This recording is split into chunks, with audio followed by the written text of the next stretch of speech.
తిరుగుతూ ప్రతి ఒక్కరిని వాళ్ళ అభిప్రాయాన్ని తెలుసుకుంటూ ఉన్నాము. మంచి ప్రభుత్వం అని చెప్పి ప్రతి ఒక్కళ్ళు కూడా ఆశీర్వదిస్తూ ఉన్నారు. సంవత్సర కాలంలోనే చూపించిన మార్పును చూసి ఒక పక్కన ఆశ్చర్యంతో పాటు ఆనందాన్ని వ్యక్తం చేస్తూ ఉన్నారు. ఇటు పథకాలని, సంక్షేమాన్ని, అదేవిధంగా ఇటు అభివృద్ధిని రెండూ విస్మరించకుండా రెండు కళ్ళలాగా ఈ రాష్ట్రంలో అదేవిధంగా నియోజకవర్గ స్థాయిలో కూడా ముందుకు తీసుకెళ్తున్నందుకు ప్రతి ఒక్కరూ చాలా సంతోషం వ్యక్తం చేస్తూ ఉన్నారు. అయితే ఇక్కడ ప్రధానంగా ఈ నల్లచెరువు ప్రాంతం అంతా కూడా ప్రధాన సమస్యతో ఎదుర్కొంటూ ఉన్నారు. అందులో ప్రధాన సమస్య ఏంటంటే వీళ్ళందరికీ పట్టాలు చేతికి ఇచ్చారు. అనంతారుపాడులో వాళ్ళకి స్థలాలు ఉన్నాయని చెప్పి, రిజిస్టర్ అయిపోయిందని చెప్పి కాపీలతో సహా అందరికీ చేతిలో పెట్టారు.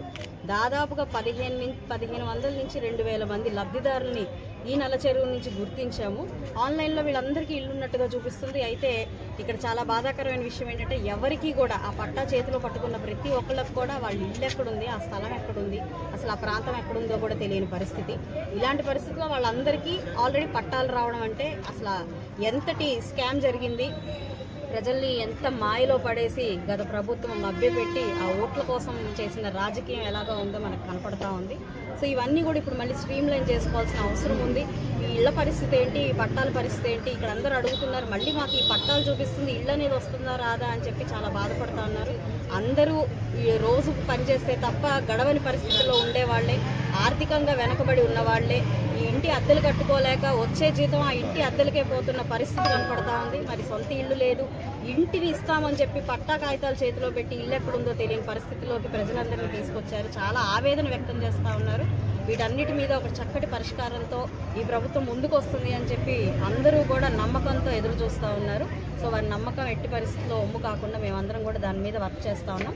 ఒక 2-3 రోజుల్లో ఈ ప్రాంతానికి విజిట్ చేసి ఈ యొక్క పరిస్థితి ఏంటో ఒక సమీక్ష సమావేశం ఏర్పాటు చేసుకొని మినిస్టర్ గారి దృష్టికి ఈ యొక్క సమస్యను తీసుకెళ్లి దీనికి ఒక పరిష్కారంతో ముందుకు వస్తాము అని చెప్పి వారందరికీ ఒక హామీ ఇస్తూ, అదేవిధంగా గడప గడప తిరుగుతూ వారి సలహాలు సూచనలు తీసుకుంటూ వారి ఆశీర్వాదాన్ని పొందుతూ మళ్ళీ మీరే రావాలి, మీరొస్తేనే ఈ రాష్ట్ర అభివృద్ధి జరుగుతుంది, ఒక తప్పు జరిగింది, ఇలాంటి తప్పు మళ్ళీ భవిష్యత్తులో ఎప్పటికీ చరిత్రలో రిపీట్ అవ్వకుండా మేమందరం చూసుకుంటాము అని చెప్పి ప్రజలందరూ కూడా హామీ ఇస్తూ ఉన్నారు. చాలా సంతోషం. వారి నమ్మకాన్ని నిలబెడుతూ మేము కూడా ఈ రాష్ట్ర అభివృద్ధి కోసం, నియోజకవర్గ స్థాయిలో ఈ నియోజకవర్గ అభివృద్ధి కోసం పాటుపడుతూ కృషి చేస్తామని, చంద్రబాబు నాయుడు గారి ఆకాంక్షని, లోకేష్ గారి విజన్ని, అదేవిధంగా పవన్ కళ్యాణ్ గారి ఉత్సాహాన్ని ఇవన్నీ కలిపి కట్టుకొని ప్రజల కోసమే మేమందరం ఉన్నాము అని చెప్పి హామీ ఇస్తూ ముందుకు వెళ్తూ ప్రతి ఒక్కరం ఇక్కడ స్థానికంగా మరి ఈ డివిజన్ ప్రెసిడెంట్ రామరాజు గారు ఉన్నారు, కార్పొరేటర్ హనుమయ్య గారు ఉన్నారు, మేయర్ గారు కోవెలమూడి రవీంద్ర గారు, అదేవిధంగా అబ్జర్వర్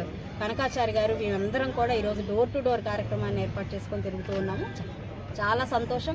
అండ్ ముఖ్యంగా ఎలక్షన్ టైంలో లీడర్ అనేవాడు కనిపించడం తప్ప ఆ తర్వాత ప్రజలకి ఇక్కడ స్థానికంగా ఒక లీడర్ ఉన్నాడా అనే ఒక అవగాహన కూడా లేని పరిస్థితి మనం ఇప్పటిదాకా చూస్తూ వచ్చాం. అయితే మరి మేము నిత్యం గెలిచినప్పటి నుంచి కూడా ప్రజలతో ఉంటున్నాం. అదేవిధంగా ఈరోజు సంవత్సర కాలం పూర్తి చేసుకున్న శుభ సందర్భంలో చంద్రబాబు నాయుడు గారి దగ్గర నుంచి, అంటే రాష్ట్ర సీఎం దగ్గర నుంచి కింద స్థాయి కేఎస్ఎస్ వ్యక్తి, ఒక కార్యకర్త దాకా కూడా ప్రతి గడప తొక్కుతూ ప్రభుత్వం గురించి చెప్తూ అదేవిధంగా వాళ్ళ సమస్యల్ని సేకరిస్తూ నోట్ చేసుకోవడం జరుగుతూ ఉంది. ఇది నిజమైన పరిపాలన, బాధ్యతాయుతమైన పరిపాలన అని చెప్పడానికి నిదర్శనం. సో ఇలాంటి ఒక పార్టీ కింద ఉన్నందుకు, ఒక నాయకురాల్లాగా ఎదుర్కొన్నందుకు చాలా సంతోషంగా ఉంది. ధన్యవాదాలు.